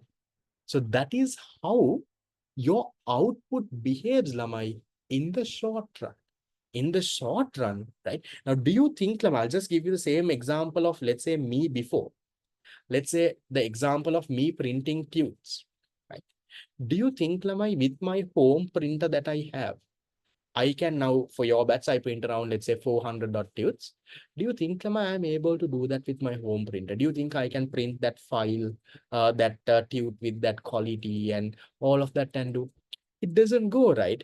If I am still stuck in the short run at home, maybe maximum until, let's say, 100 students, I can. But after that, I can't, Lamai. So same story applies here. Because this firm is stuck in the short run, you can't increase your output forever. At one point, because your labor is fixed, short run, you don't have money to increase labor. In the short run, you can only increase your capital. So in the short run, when you only capital is fixed, you can only increase your labor. When you keep on only increasing your labor, what happens? Initially, yes, initially your total product will increase nicely faster. After that, it will slow down. After that, what happens? It will actually start falling. That is how the output behaves in the short run. My point that I am trying to make here is, in the short run, by increasing your labor, you can't forever increase your output. After one point, it gets too packed, it gets too crowded, the labor will have no work to do. After one point, my output will start slowing down. And if you add even more people, it can even start decreasing. That's the point that I'm trying to make here. Is that point clear, Lamai? Does it make sense that you can't forever increase output just because you hire more and more people? That doesn't mean your output will increase forever. That doesn't mean your number of newspapers printed will keep on increasing. It will start slowing down. It will get crowded. It will start even falling if you add way more people than required. That's the point that I'm trying to make. Make sense? Right. Then I'll give you all a small break. Yeah, 7th, 8th, they also paid salaries, right? Will be if only capital is variable. No, this is capital is fixed, my labor is variable. Now this story won't happen in the long run, because in the long run, you can increase people also, you can increase capital also. That we'll learn. That is our next class, right? Don't go there. We'll keep it there. So I'll give you all a small break. And then, right? Then we'll go into what is this average product, marginal product, and we'll talk about these diagrams. We'll talk about these stages and all. We'll learn that after the break, right? So it's 8:55. How much of a break do you all want? Screenshot I'll show them at the end of the class. Maybe I'll even share this one. 10 minutes. 15. I don't give a 15-minute break. So I'll give you a break until 9:05. Okay. Right. During the break now, I'll give you all a small summary after. Don't worry. Right. We'll take a break until 9:05 and come. You have 9 minutes. Walk around. Come back. Don't leave. Come back by 9:05. Take a break.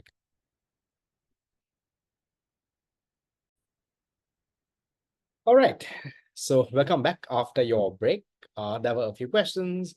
Past paper class for your batch, I will most likely be starting somewhere around the end of this year.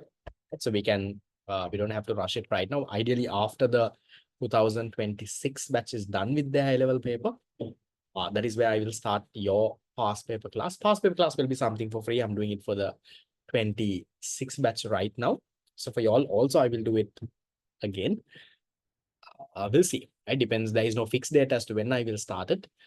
It could be maybe around December-ish, right? November, December, maybe we can get started. Perfect. So we'll get started with the next part of this part. So it's a continuation from our whole story. So now with the same story, right? The same printing example that we just talked about, now listen to all of this. All of this can be questioned in your quiz that we have at the end. I'll give you all something for the winners also. So this whole printing example, right, where you have the people coming, printing, you realized that just because you add more and more labor in the short run, your output doesn't increase indefinitely. It doesn't keep on going up and up.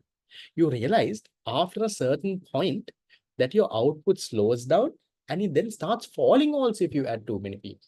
So now this story, let's calculate something called the average product. So average product, no, quiz is not on unit 7, sorry, not on unit 3, it's on today's part. Unit 4, what you all are learning today. Okay. So average product is what, how do you calculate your term exam average? In your school, how do you calculate your average marks? You all have seen in your report, you take your total marks. Yeah. Add all the subjects and take your total marks and you divide it by the number of subjects. No, maybe in your story, maybe it's divided by number of 3 now, by 3. During O levels, it would have been divided by 9. That's how you calculate the average of something. Same way, we can calculate our average product. That is, on average, how much is one person producing? So how do you calculate average product? The equation is very simple. You take your total product and you divide it by your variable input. In other words, you divide it by the number of labor that you have. So we'll try to calculate this. Can you tell me, at the first line, our total product is 4 and we have 1 person working. That means on average, 1 person is producing how much? It will be total product is 4. 4 divided by 1. How much do we get? That is equal to 4. Right. At my second point, we have 2 people producing 10. So 2 people producing 10 on average, 1 person produces how much? 2 people producing 10 1 person produces 10 divided by 2. 1 person produces 5. Right. Then third line, 3 people producing 18. How much is my average product? 18 divided by 3. That is equal to 6. Right. So we'll little by little, we'll quickly fill that and go. In my fourth line, 24 divided by 4. That is also 6. Fifth one, 28 divided by 5. How much do we get? 5.6 will come to decimal also. 28 divided by 5. Okay, 5.6. 30 divided by 6. That is 5. 30 divided by 7. You might need a calculator for that. You get an ugly number, 4.2. Right? We'll just keep it at one decimal. 4.2. 28 divided by 8. 3.5. Okay. 18 divided by 9. You get 2. Right? So this is Lamai, your average product. Right? So that means average product is what, Lamai? That is on average, how much is one person producing? So when you had one labor, you produced 4. That means on average, one person produces 4. When you had 2 people, they produce 10. That means on average, one person is producing 5. When you had 3 people, they were producing 18 newspapers, meaning on average, one person is producing 6 newspapers. When you had 4 people, they were producing 24, meaning on average, one person was producing 6. And that is what average product means. On average, how much is one person producing? Now, if you look at your average product, Lamai, look at how the numbers are moving. Do you see that initially your average product is increasing?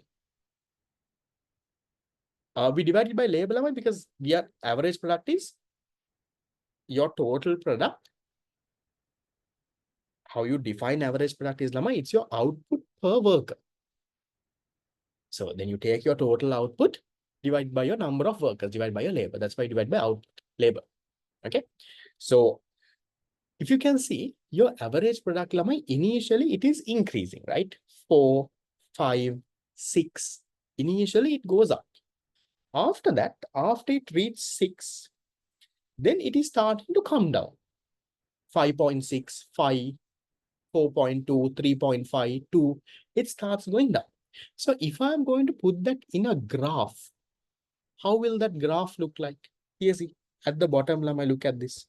And don't worry about the numbers on this. Is a diagram I have taken from the internet. Right? So don't worry about the horizontal, vertical axis numbers. But I want you to see the shape of the curve. That blue curve there is your average product. No? Can you see? Initially, your average product is increasing. In my example, it's going up until around 6.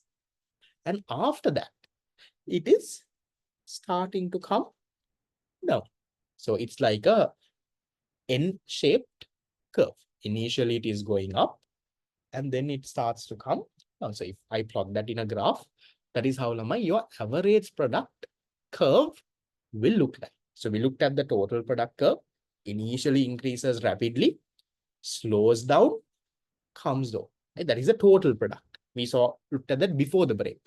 And now I am showing you the average product. Numbers that we calculated only, I'm putting into a graph. So you can see average product initially increases and then starts coming down. Then now we'll go to our next concept, the marginal product. Now, what is marginal product? Marginal product is, Lamai, one person's additional contribution. Right? Because of that person, how much did your output increase by? So how you calculate marginal product is, Lamai, it's your change in total product divided by your change in labor. Very simple concept, right? I'll show you. This, Lamai, you can't start with the first point. You start from the second point. Okay. So one person was producing 4 units, 4 newspapers. When you added the second person, Lamai, your output increased to 10. What is that second person's additional contribution? How much is he newly contributing? One person was producing 4. When the second person came, now 10. That means that new person contributed 6, right? So how you calculate this is, Lamai, your change in total product. Your change in total product is 6. 4 is going to 10. Your change in labor is 1. 1 is going to 2. So it will be 6. You start from the second one. 6 divided by 1. You get, Lamai, 6. Can you tell me the marginal product of the third person? If you want, Lama, you can calculate the first person also. If you want, you can add a point at the bottom. Maybe I'll do that also. So maybe the first person, Lama, let's say when there were 0 variable factors, your output would have been 0. So if you want, you can say the first person's marginal product is 4. Because the first person came, 4 new products were produced. When that first person was not there, if only the machine was there, you were producing nothing. Because of that first person, now you produced 4. If you want, you can take it like that. Then second person, output goes to 10. So he has contributed 6 more. Third person, how much has he contributed? When the third person comes, your output that is 10 goes to 18, meaning the third person has contributed 8 more, no? Yes, so change in total product is 8. Change in labor 1. So 8 divided by 1, you get 8. Fourth person, 18 goes to 24. How much is the fourth person contributing? His contribution is 6 newspapers. No, it goes to 6. Fifth person, 24 is going to 28. He's contributing 4 more newspapers. Right. The sixth person, 28 to 30. That is another 2. Seventh person, 30 is staying at 30. His marginal product is nothing. He is contributing nothing, 0. What do you think about the 8th person's marginal product? When the 8th person came, 30 became 28. Is he actually contributing? He is not contributing. He is harming the production. Because of him, production is falling. How much is his fall? It's falling by 2. Marginal product goes to negative 2. 9th person, the last fellow that I had. Because of him, the output that was 28 goes to 18. Your output falls by 10. And there will be a situation where the variable increases like increasing opportunity cost. Don't bring opportunity cost here. Keep that is unit number 1, not connected. Okay. So that's how my marginal product behaves. You can see that when you calculate marginal product, initially you can see my marginal product is increasing. Why? Because initially when you add the label they are contributing more and more, because the first person, second person, third person, because they have a lot of work to do, right? They can then, each person can handle different sections of the printer. So the marginal product increases. But after you added, let's say the fourth person, fifth person, right? What happens? Their contribution is not that high, right? Fifth person, sixth person, they are contributing, but they're contributing very less. Marginal product, once again, since one person wants. So marginal product is the additional contribution of one person. Right? So let's say if you had 0 people, then you will be producing 0. No? When you added the first person, now you're producing 4. So that first person's contribution is 4 newspapers. That is his marginal product. Now, when you have 2 people, when you added the second person, your total product went from 4 to 10. That means that second person is contributing 6 more. Okay, 6 more. Then, when you added the third person, 10 went to 18. So, third person is adding 8 more. That is what marginal product is like. So, we are seeing when the labor increases, how much is your total product changing by? Yeah, I hope that is okay for the one who had that out. Like instead of hiring one by one, what if they hire 2 people? You can hire 2 people also at once. Then you will take how you calculate marginal product is change in total product divided by change in labor. So then if you're hiring 2 people together, then your change in labor will be 2. And you can do that. But for simplicity purposes, I'm going one by one. So it's easy for you all to picture this. Okay. So then look at this marginal product, the figures. Initially, it is increasing. 4, 6, 8. Then it starts decreasing. From 8, it goes to 6, 4, 2, 0, minus 0. Then it even goes into negative also, marginal product. -2, -10. So how do I show that in a graph then? In a graph, look at this graph over here. Look at the MP curve. MP curve is marginal product. if you look at the marginal product, here see, initially it is increasing, right? The same information I'm showing in a graph line. Initially it is increasing. Okay. Then what happens? After that, it is decreasing. After a point, it even goes into negative. Your marginal product initially increases, then it decreases, and then it even goes into my negative. That is how your marginal product curve looks. Is it more like shareholder concept? No, I will not put that there. Don't connect anything, Lama. This is just normal short run production. So I'll turn my screen around, and while you all copy things down, Lama, let me summarize this. Okay. So listen, what I just taught you all, Lamai, is how the short run production works. Okay. So how the short run production works is, Lamai, it went to zero, right? Your marginal product went to zero. Right? How short run production works is, Lamai, in the short run, you all know, you can only increase your labor.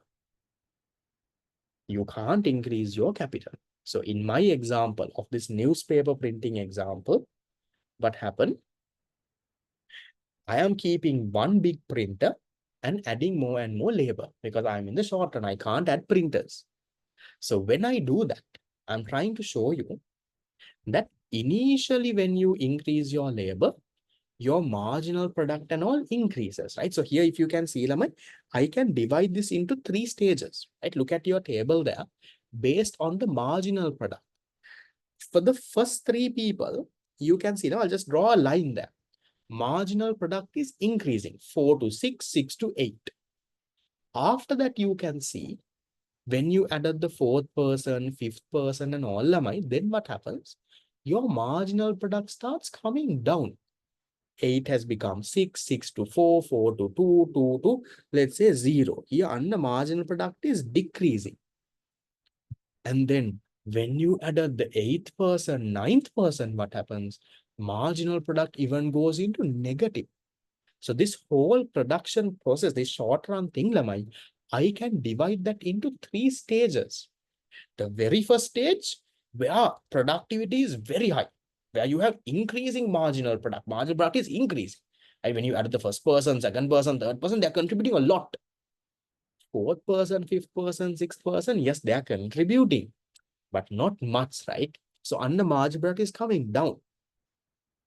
8th and 9th person, marginal product even becomes negative. Those fellows are contributing negatively. When those fellows come, the output is actually falling. That's how the short run production process works. Now I will come back to my note. Right? So in this note, you would have seen I am talking about something called the law of diminishing marginal returns. You know what is this law of diminishing marginal returns? What we just learned now. Law of diminishing marginal returns, what does it say? It sounds very hard, right? Law of this and that, and they put big words. But this law of diminishing marginal returns is telling that, look here, in the short run, when you keep on adding more and more variable inputs to one fixed input, to one printer, if you keep on adding more and more labor, what happens is, initially your average product, marginal product and all will increase. But eventually, after a certain point, those will start coming down, Kela. That is what it is saying, Laman. It is saying that, look here, in the short run, it will not forever increase. In the short run, when you keep on adding more and more variable input to one fixed input, what happens? Your average product, your marginal product, all of it eventually will start decreasing. That is what this law of diminishing marginal returns is telling us now. But that is what we just learned. Let me go through the paragraph one by one, see whether it makes sense. Right. So I'll go to this second paragraph a little first, right? So here I'm saying, the behavior of the output in the short run is explained through this law of diminishing marginal returns. So law of diminishing marginal returns explains how the behavior works. The behavior only we just learned that it increases, it slows down, and then it comes down again. Look at this story. Here I'm saying the law of diminishing marginal returns is an economic principle that states that in the short run, when increasing only variable inputs. So if you can remember in my example, I was only increasing labor along with fixed inputs. My capital, my printer was fixed. The marginal product, MP, and the average product, AP, we calculated on the table, of the variable factor will eventually decrease. Initially, yes, it will increase, but eventually means after a certain point, it starts coming down. See, this means that while adding more of a variable input, such as labor, to a fixed input like machinery, the total output initially increases. You saw the total output initially increases. Then comes a stage where each additional unit of input contributes less. So you all would have seen, right? The first person, second person, third person, they contribute a lot. They produce a lot. But after you add the fourth person, fifth person, their contribution is much lesser, right? The fifth person's contribution is much lesser than the second person's contribution. Because fifth person doesn't have a lot to do. He just has to assist a bit. Sixth person's contribution is even lesser. Seventh person's is even less. 8%, 9%, they have negative contribution. So that story, what I just explained, Lamai, that is what you call the law of diminishing marginal returns. So law of diminishing marginal returns explains how the output behaves in the short run. That is what you just learned. If I directly went into that paragraph without the example, you all would have got scared. After you learn the example, now you come to the paragraph, you see, your same thing, this one is also talking about. Now, this law of diminishing marginal has two assumptions also. One assumption is that all variable inputs are homogeneous. That means now here, if you can see, I added more and more labor. Now, why is the fifth person not contributing much as the second person? That is not because that person doesn't have the skills, he is bad, not because of that. One assumption we make is that all these 9 people are equally good. They are all same skill, same talent. That's why we say all variable inputs are homogeneous.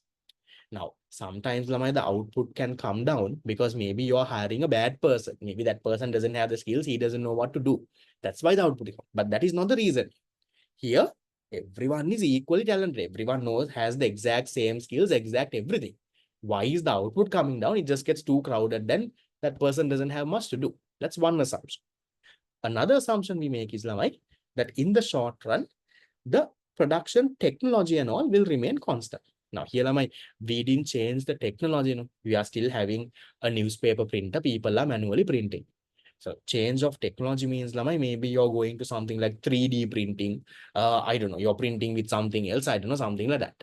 But the technology and all will remain constant. Technology will also remain constant in the long run as well. Long run we'll learn later, but just have those two in mind, right? So just once again, the assumptions. First assumption is that all inputs are homogeneous, meaning all your variable input, all that labor, their skills and all of it are same. So all your labor, right, have similar skills. Not that the fifth person or sixth person is bad. Everyone is equally good. It's just that fifth, sixth person now they don't have much work to do. That's why they're contributing less. All right. Okay. Then we'll do this small part and I will end this Lamai. Just we will go through this in detail next class, but I have put some questions on the quiz. So therefore, I want you all to know this a little. So a few things for you all to know. One is based on this, you can divide the production process, short run production process into 3 stages. The 3 stages should have been a little bit obvious now. You all should have seen in this. The first person, second person, third person. Right? Even when I was explaining, you all would have realized the tone and all of it. The first, second, third person, they are contributing a lot, right? When they come production is increasing rapidly, all of that happens. So you can see, Lama, in the first stage, the total product is increasing rapidly. It's same thing. Marginal product is increasing, average product is increasing. And that is the first stage. That first initial stage is called, Lama, increasing marginal return. We'll learn this in detail next class. I'm just summarizing so that you can answer the quiz. Then after a certain point, you realized when you added the fourth person, the fifth person, sixth person, total product is increasing, but increasing slowly, right? And that is the second stage. And in that stage, you can see your marginal product is coming down. That second stage, where it is increasing slowly, marginal is coming down, that is called my diminishing marginal returns. That's stage number 2. That's the name for that. We'll learn in detail next class. Then after that, third stage, you realize when you added the 8th person, 9th person, then what happened? Your marginal product became negative. Or in other words, Lamai, your total product started to come down, Your number of newspapers printed from around 30 newspapers, it came to 28, then it came down to 80. Total product is now falling. Marginal product is going into negative in that stage. That stage is called my negative marginal return. So 3 stages: increasing marginal returns. The first one where you're very productive and efficient. The second stage where things are slowing down, diminishing marginal returns. The third stage where things are getting negative and very bad, the 8th and 9th person, that is called negative marginal returns. There are 3 stages. If you look at the next page, next page only we will talk about these stages in detail. That is a part for next class, right? So a few more, 2 things that I will tell and I will move to the quiz. One is that you all should know is, can you all tell me when the marginal product is 0, right? That red color box here I'm highlighting. When your marginal product hits 0, Lamai, can you tell me there is some curve that is at its maximum? Which one is that? Some curve is at its topmost point. What's the curve? The total product, right? Can you see when your MP is at its, not average product is at maximum over here. When your marginal product is 0, your total product curve is at its topmost point. That's the thing we know. I'll explain that more in detail next class, right? Just maybe write that down. You can write it down. When marginal product equals 0, total product is maximized though it's at, in other words, it is at its highest point. How does that happen? I'll explain next class, but just keep that in mind for now. When MP is 0, your total product is at its highest. Another point that I also want to point out is this. When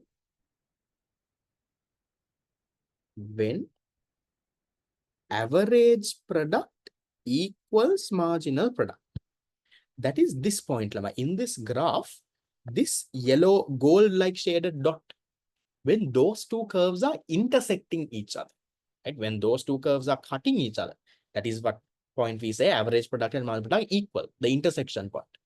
At that point, maybe this graph is not the most perfect graph.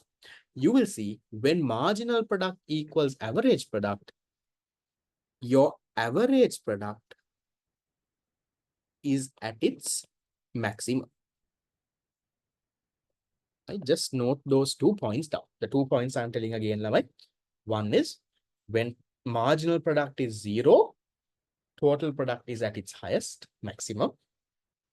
Second point is when marginal product and average product are equal, when they are cutting each other, when they're intersecting, average product is at its maximum.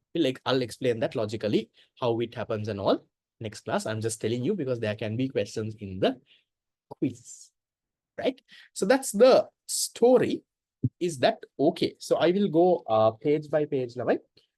If you all want to take a screenshot, you all can take. Some of you all don't have the tutor. You can take it. Just a reminder once again, Lamai, for the tute, please pay the fees early. Once you pay the March fees, the tute gets couriered. So please get that done, right? So I'll take 5 seconds for each page and I will move. If anyone wants to get a screenshot, you can take. So this is page number 1. 1, 2, 3, 4, 5. Page number 2. 1, 2, 3, 4, 5.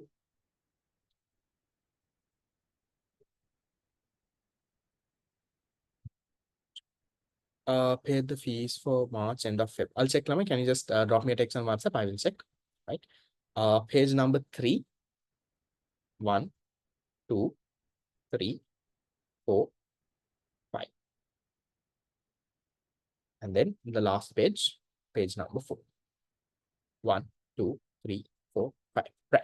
So shall we get into the quiz? Technology part, let me just summarize. Technology part is that the technology will not change. The production technology is constant. That's the only part.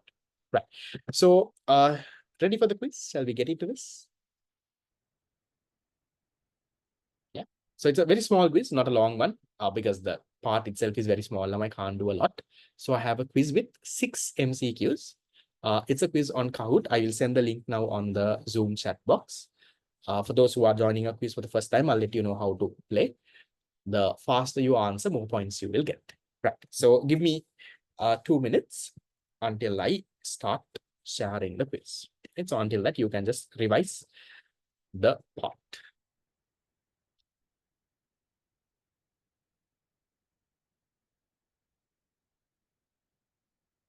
Okay, so it's not about just getting it correct. It's about getting it correct fast as well. If you get it wrong, you don't get points, but try to get the correct answer, but also correct answer fast.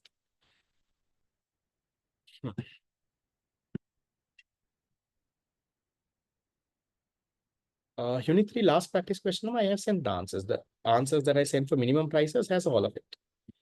I hope you were there in class when I told that. I sent 2 weeks ago minimum prices. That PDF has all the answers. I sent those answers early itself. Right. So let me show you, Lamai, how to join this quiz. So one way to join this quiz is I will now be sending a link on the chat box.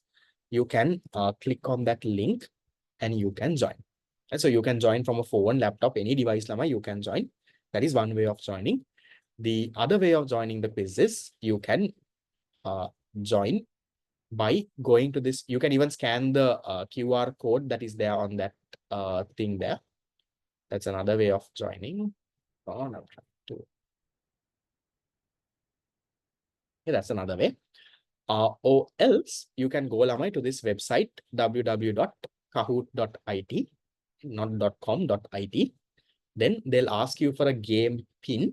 So I'll type the game pin also. It is 9562771. 9562771. Enter your game pin, enter your name, and you can join. So I'll stay for around 1 minute until you all join. Right, so you can even join in the middle, Lama, in case if you all have like connection problems, phone is not loading. Even after one question goes, you can still join. Okay, don't worry. Just a fun quiz for you all to get started. Right, so 70 of you all have come. There is around 120 right now in the meeting. All of you all, I would like you all to come in. Play for the fun of it. Don't worry. No one will see if you get all wrong also. No one will see, don't worry. You will not be humiliated. Right, so I'll wait for 30 seconds and start. Yeah, so there are 6 MCQs, very small quiz. Faster you answer, more points you will get. Right, so a majority of you all are here. I will start. Right, so starting, going into the questions. Okay, question number 1.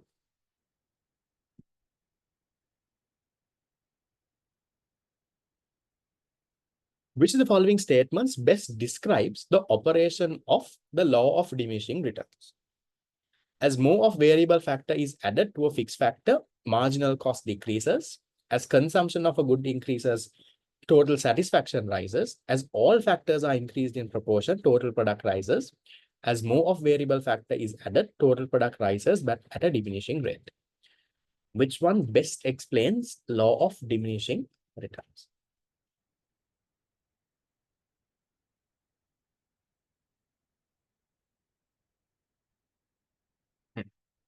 So, Lamai, I didn't teach you all something called marginal cost, right?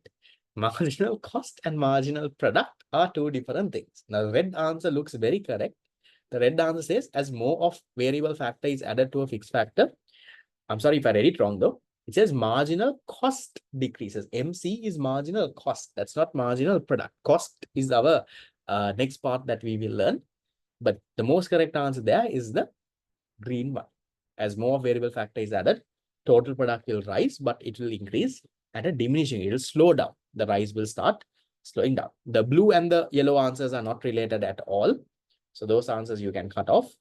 The red one looks very close. That's where most of you all have got confused. But that says marginal cost. Okay, so leaderboard after one question. Right? That is how it is. Go to the next one. Question 2. When marginal product of the short-run production function of a firm is 0, what is true? Average cost is maximized, total product is maximized, average product is maximized, marginal cost is minimized, and marginal product equals average product. This is something I taught you all at the end. When MP is equal to 0, you all wrote down as well 2 points. When MP is equal to 0,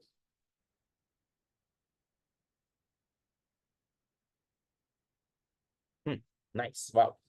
When your marginal product is equal to 0, remember, your total product is at its topmost point. Your TP is maximized, right? So most of you all got that right. Good job. Okay, this is the leaderboard after 2 questions. Next one. In the production process, a short run is a period of time in which the firm is not able to hire more workers. There's a shortage of inputs. The amount of output produced is fixed. The quantities of some inputs are fixed and others can be varied. What is short run?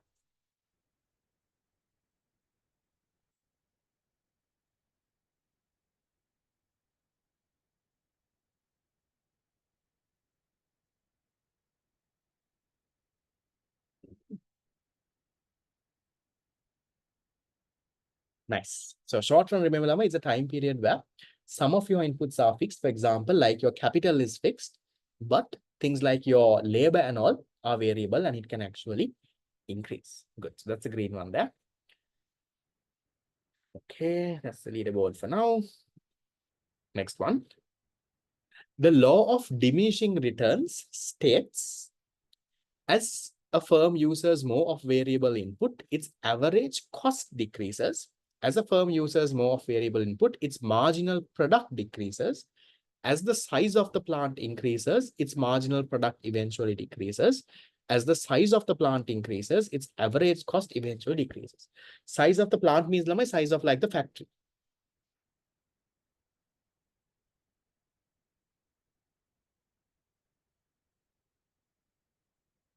The correct one is the blue one, Lamai. The last two ones, yellow and green, are wrong because that is, Lamai, says that your factory size is increasing. In the short run, Lamai, you can't increase the size of your factory.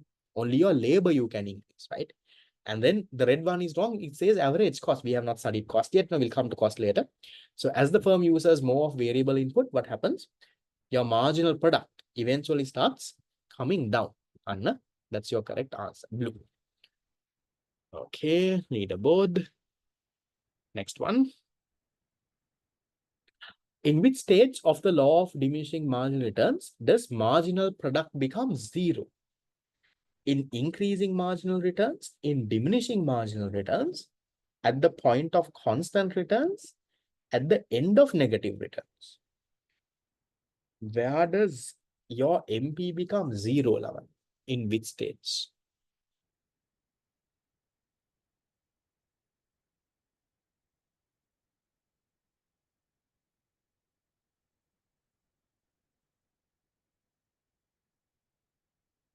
Your MP becomes 0, Lama, in the second stage, where your second stage ends. Your second stage ends at the point where your MP becomes 0. Then after that, when your MP becomes negative, then you go to Lama negative marginal returns. So diminishing marginal returns is until the end of where your MP becomes 0. So blue one is your answer. Right, that's the leaderboard. Okay, we have one last question. Let's see how it goes. Question 6. In the short run, which of the statements best defines the production function? All inputs are variable and output is a linear function of input. Output is a function of variable input while at least one input is fixed. Output changes only if all inputs are changed.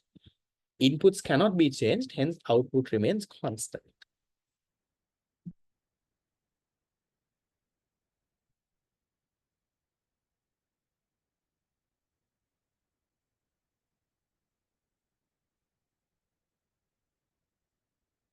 Right. So the blue one there is your answer, right? So output is a function of variable inputs, while at least one input is fixed. If you all remember, Lama, I showed you all, you have L1, L2, L3, all the way until Ln, but there is a K that is not changed. Capital is fixed. Right. So we look at the leaderboard. We'll see how it has gone. Next week, we'll maybe have a bigger quiz. This had only 6 questions. We'll have a bigger quiz next week. Right. So we look at the leaderboard. Right. In third place, right, you have Yumna in third with 4161. We have Rukeya in second. Umbia on first, right, with 5094. And we have Dom on first. Not sure what your full name is. We have Tharuli and Linumi in fourth and fifth. So good job. I think no prize today because the quiz itself is small. Next week, I'll have a longer quiz. And there will be a small prize on offer as well. Maybe a small, maybe a reload, Hari, something small, not very big, but study and come. So next week, we'll see. It depends on when the festival falls. If the festival is on Friday, I think I will do the class on Thursday. I won't cancel. We'll do it. Even if it's Saturday, I think we can definitely do the class. I'll let you know, but most likely we will have the class next week because unless the festival is on Thursday, I will do the class. I don't want to cancel the class because then I have to find extra classes. So we'll get this done. So far, good job, right? This is the very first class. Recording I will upload soon. You all will get access. Tudes, if you have not got, you all will get the tudes soon as well on your end. Pay the fees, fill the form.